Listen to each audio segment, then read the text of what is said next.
মোচা মোচা নিয়ে এসেছি, মোচা ছাড়াচ্ছি, মোচা রান্না করব। সবটাই তোমাদের দেখাবো। আগে মোচাটা কাটা দেখিয়ে দিই, মোচা দিয়ে কি বানাবো সেটাও তোমাদের দেখাবো। দেখো, মোচার ভেতরে এই যে ছাড়িয়ে রাখবে, আর মোচার ভেতরে এই যে শক্ত জিনিসটা এইভাবে ছাড়াবে। পুরো মোচাটা এলোমেলো করলে কাটতে অসুবিধা হবে, তার জন্য এইভাবে মোচার খোলা থেকে ছাড়িয়ে নিয়ে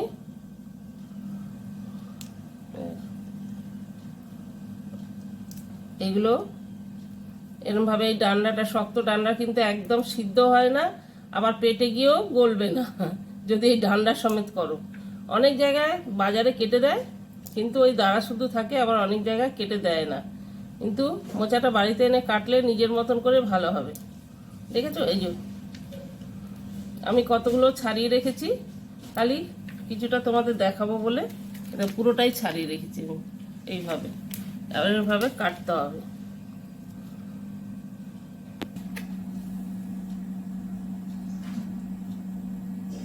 ও আমার সব কাটা হয়ে গেল। এইগুলো আরও বাকি মোচা আছে, কাটবো। তারপরে এরকম সরু সরু করে আমরা কেটে নেবো, একদম ঝিরঝির ঝিরঝির করে। মোচা যত ঝিরিঝিরি করে কাটবে তত ভালো হবে, খেতে ভালো, নালে মুখে। আর মোচা না কুকারে সিদ্ধ করবে না, কুকারে সিদ্ধ করলে একদম গলে যায়। এরা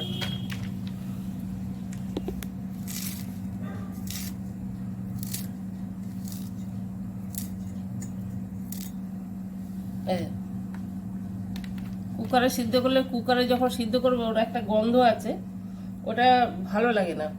যদি তোমরা কড়াতে বা গামলাতে সিদ্ধ করো তাহলে ওটা খেতে টেস্ট হয়। আরও তাড়াতাড়ির জন্য কুকারে সিদ্ধ করে নেয়, কিন্তু টেস্টটা আসে না। একটা ডেকচি বা গামলার মধ্যে সিদ্ধ করতে পারো।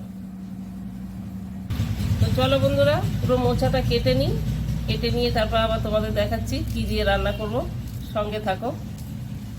মোচাটা কাটা হয়ে গেছে বন্ধুরা, দেখো এইভাবে কেটে নিয়েছি। আর হাতটার অবস্থা দেখো, মোচা কেটে কালো হয়ে গেছে। এই আমি এখন এটা নুন আর একটু হলুদ দিয়ে সিদ্ধ বসাবো। 1 চামচ হলুদ দিয়ে দিলাম, ছোট চামচে।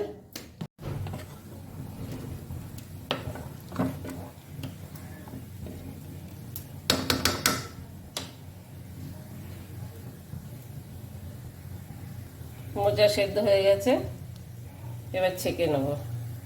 মোচাটা সিদ্ধ হয়ে গেছে। তো এখন যেটা বলছিলাম যে কি করব দেখাবো, করব সেটা হচ্ছে চিংড়ি মাছ দিয়ে মোচা দিয়ে। তো চিংড়ি মাছ তেল বসিয়ে দিয়েছি, মাছগুলো ভেজে নেব।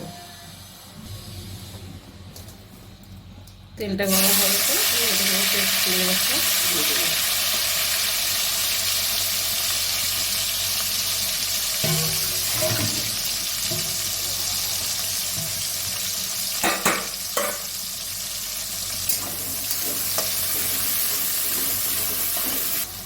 এই চিংড়িগুলো ছোট চিংড়ি, এর আমি খোসাগুলো ছাড়াইনি, যে গায়ের যে খোলাগুলো, কারণ তাহলে আর কিছু পাওয়া যাবে না। এটা এই শুধুই খেতে ভালো লাগে।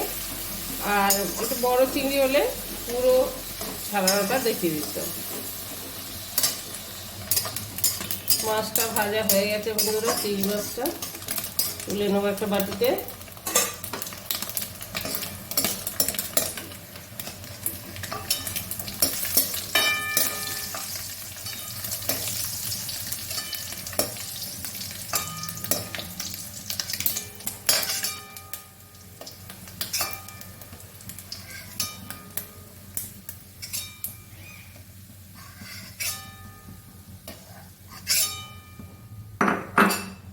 এই তেলের মধ্যে আমি ছোট ছোট দুটো আলু নিয়েছি, আলু কটা ভেজে নেব।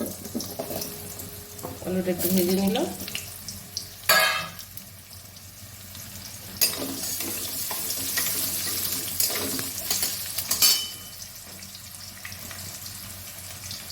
সামান্য একটু নুন দিয়ে দিলাম, দিয়ে দিলাম একটু হলুদ।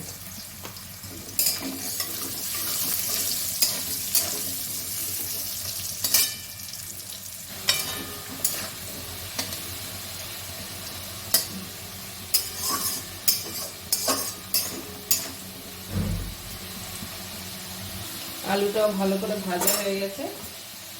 চিংড়ি মাছটার পাশেই তুলে নেবো আলুটা।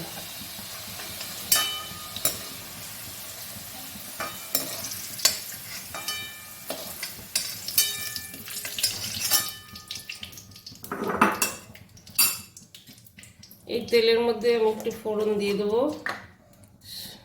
আগে দেব, দেখুন, 1/2 চামচের কম ঘি।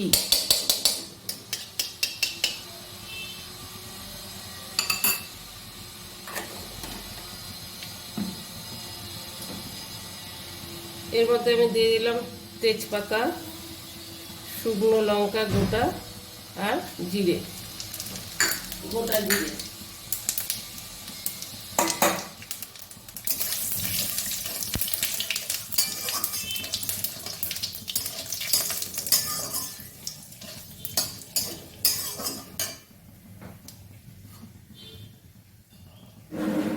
এবার যেটা দেবো, একটা টমেটো কুচিয়ে রেখেছি,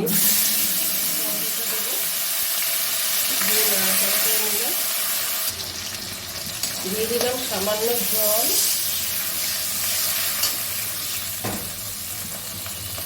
গ্যাসটা লো ফ্লেমে করে রেখেছি, নাহলে এটা পুড়ে যাবে। এবার আমি এর মধ্যে একে একে সমস্ত মশলাগুলো দিয়ে দেবো।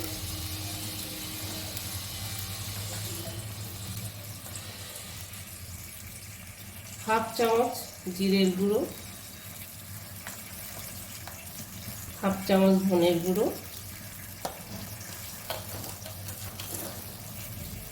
নুন স্বাদ মতন, হলুদ প্রয়োজন মতন,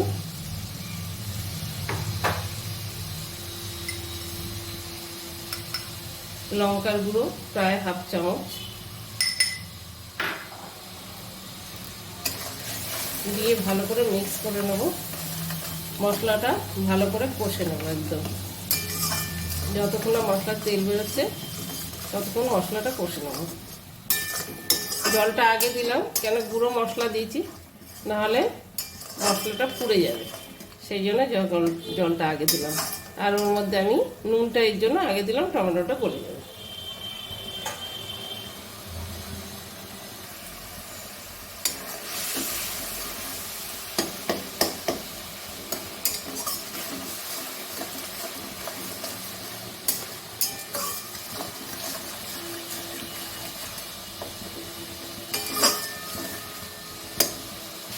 মশলায় দেখুন তেল ছেড়ে দিয়েছে,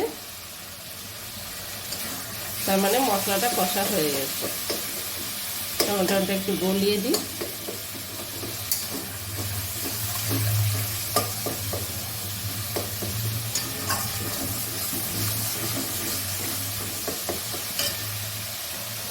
এবার আমি এর মধ্যে মোচা সেদ্ধটা দিয়ে দিলাম।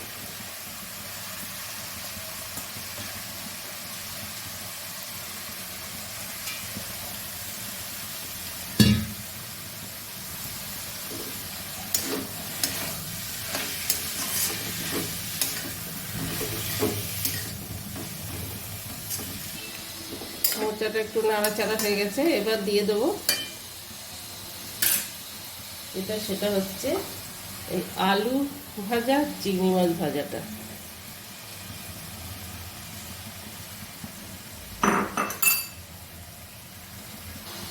দিয়ে দিলাম দুটো কাঁচা লঙ্কা, কাঁচা লঙ্কাটা চিড়ে দিয়েছি।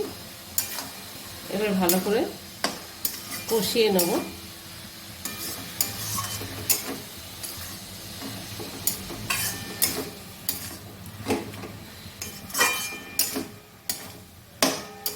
মশলা তো আমার আগেই কষানো হয়ে গেছে।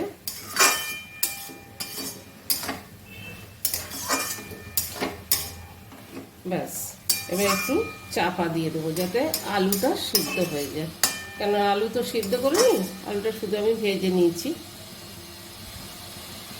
আপনারা যদি চান আলু একদম ভাজবেন না, তাহলে মোচা আর আলু একসঙ্গে সিদ্ধ করেও নিতে পারেন, সেটাও ভালো হয়, তাহলে টাইমটা বেঁচে যায়। আলু ভাজা এই সমস্ত দরকার হয় না, আর টাইম অনেক বেঁচে যায়, এটাও খেতে স্বাদ হয়। এটা আমি চাপা দিয়ে দিলাম, একটু চাপা দিয়ে, চাপটা কোথায় গেল,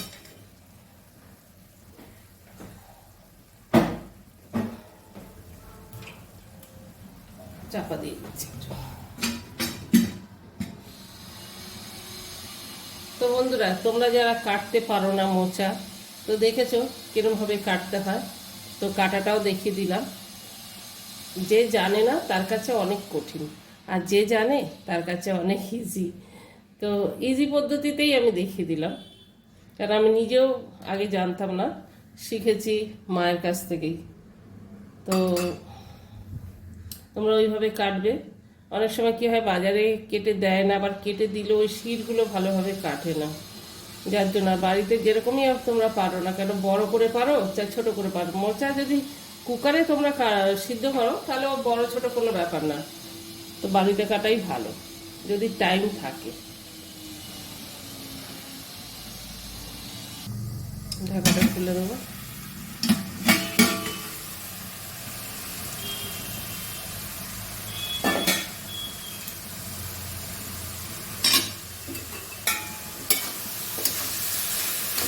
আমি আর জল দিইনি, কেন মোচা যতই আপনি সিদ্ধ করে ছাঁকো না কেন ওতে একটু জল থাকেই।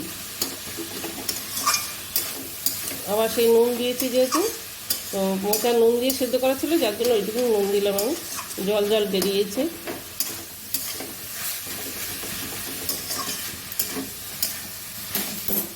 একটু গ্যাসটা স্লো করে দিলাম।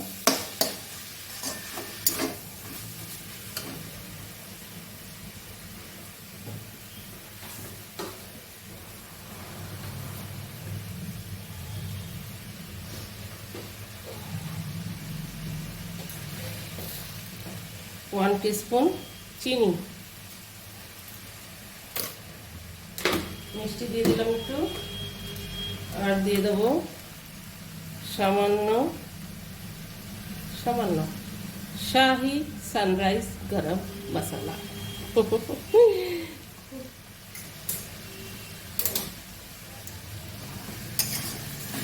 ভালো করে নেড়ে দেবো। আলুগুলো একটু ভেঙে ভেঙে দিলে ভালো লাগে।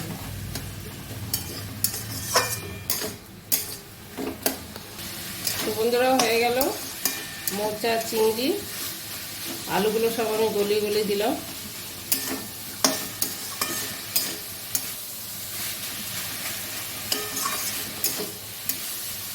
চলো, হয়ে গেছে, আর আমার কিছু দেওয়ার নেই। ব্যাস, গ্যাসটা আবার বন্ধ করে দেবো।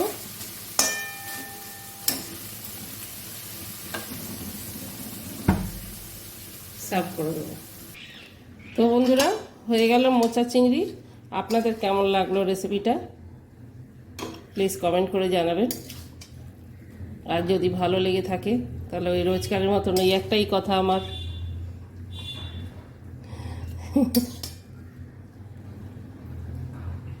লাইক শেয়ার বেল আইকন, আর কি বলবো, আর মন চাইলে সাবস্ক্রাইব, এই সবটাই একসঙ্গে করে দেবেন। আর এরকম কুচো চিংড়ি দিয়ে আপনারা মোচার ঘন্ট বানান বাড়িতে, দেখবেন সত্যি ভালো লাগবে। বড় চিংড়ির থেকেও খেতে খুব ভালো লাগে, টেস্ট লাগে।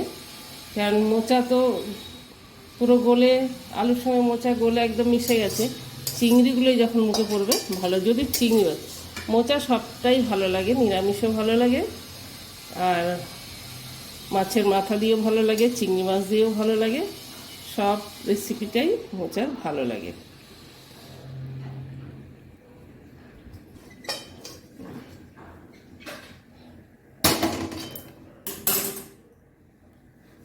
তো যেটা আপনাদের দেখায়নি সেটা হলো, একটু চিংড়ি মাছ আমি রেখে দিয়েছিলাম গার্নিশিংয়ের জন্য, তো সেটা আপনাদের আমি দেখাইনি।